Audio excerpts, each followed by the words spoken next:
Okay, so we're going to do a quick deck here on my paper Niv-Mizzet Reborn deck. Sorry about the atrocious lighting, still trying to figure this out. Totally new. So, why am I doing this particular deck? It's going to be in parts, which might be weird for some people. But we're built around Niv-Mizzet Reborn, as is everything on my channel. The unique way that I've built this commander deck is this deck is completely modular. What I mean by that is Niv is always our commander, but we literally have the same set of lands and a set of ramp, and then we take these two combined piles and we get to add any other pile of cards that we've pre-made into certain decks. And how that works is we can play basically, because of Niv's ability to just flip and reload off the top, we get a different assortment of cards to play, but it allows us to basically play a different version of Niv-Mizzet for everything we want to do. Currently we have 9. We'll go through them in detail, but this first introduction was the concept of the deck and the lands and mana base. So we'll get rid of the initial part here. So every Niv-Mizzet deck I have uses the same mana base, which is this pile of 40 cards. Now 40 cards and 10 ramp. People say that's a bit excessive, but what you've got to remember with Niv-Mizzet Reborn is 100% of your spells are multicolored, so it's a very high color requirement. So, just to start us off with our basics, literally, we would just run one of each basic, nice and easy. I always say you should always have access to every basic, just in case. Throw those aside. The next is assortment of the triomes. So we have a Mardu triome, the Abzan triome, the Grixis triome, a Esper triome, the Tima triome. Apologies, I don't know all the names of the new versions.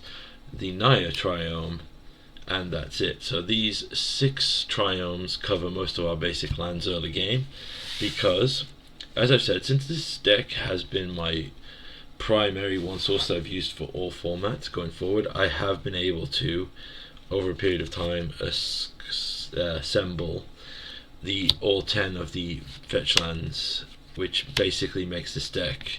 Now these aren't essential.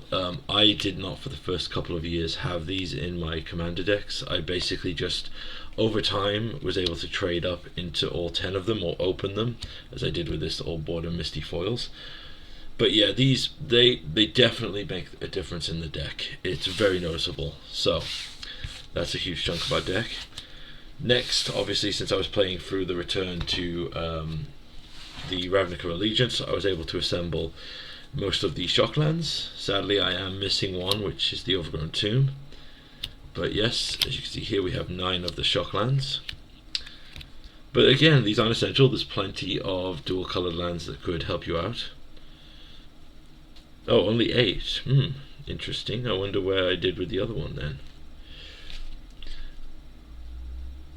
Nevertheless, there's our assortment of lands like that, and then basically we just have filler lands, or lands that hold position. So I unfortunately have not assembled a selection of the Surveil lands. I only opened the one here, which was the Hedge Maze. I then have a couple of check lands here that just are fillers. I probably would replace them. Well, I kind of like them right now, but I think they could definitely do with sitting where they are.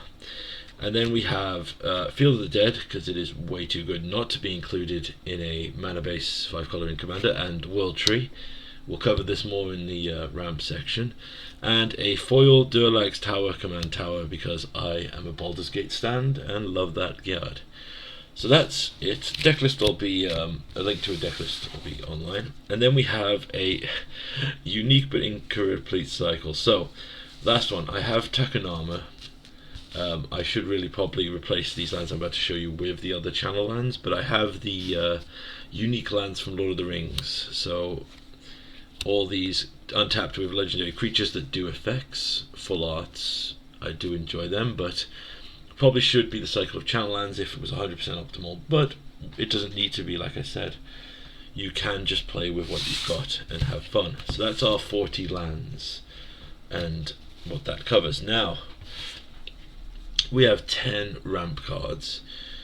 Now, I will say that these two cards in particular here, I have more than 10, but I will say here, Wilderness Reclamation and Carpet of Flowers are unique cases. I very rarely put carpet in unless it's a high-powered game. For example, I recently had it in by 10 for one game, but then two players switched to mono blue deck, so I moved it out for the sake of commander consistency. So again, it's not essential. Wilderness Reclamation, I put this in again with my very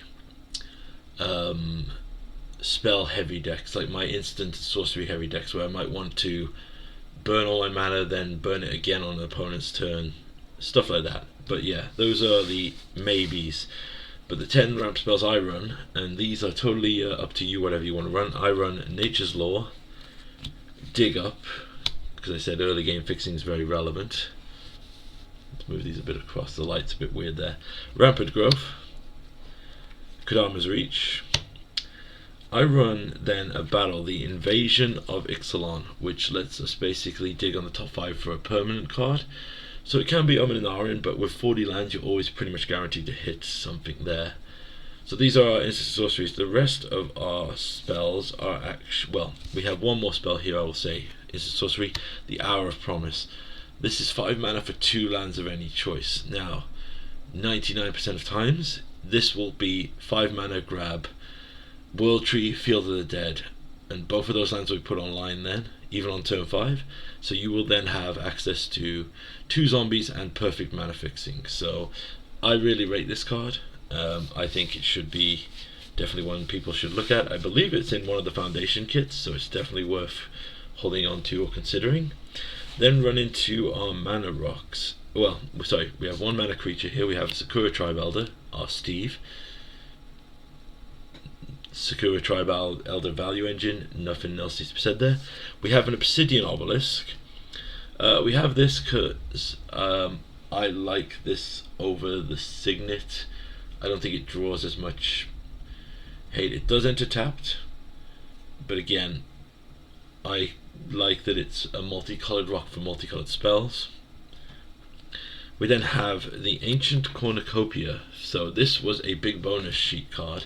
For those who don't know, this card can add 1 mana of any color, and then once per turn gain life equal to the number of colors in the spell. So if you're casting Niv-Mizzet, this is gain 5 life.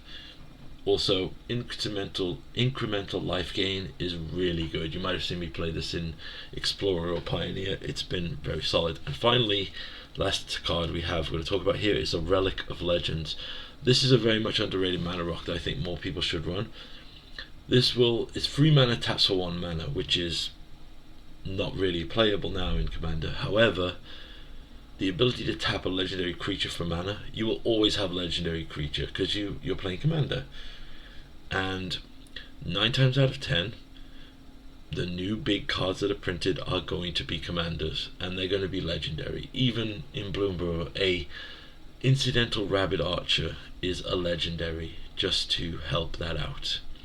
So that explains the core of the first deck. So every deck we'll talk about will use use the mana base of those 40 lands and potentially the ramp package, but we'll discuss that as we go through them and we'll move onwards. So I hope you like this breakdown. Please see the next video that'll come out in a few days about the first deck that we're going to talk about.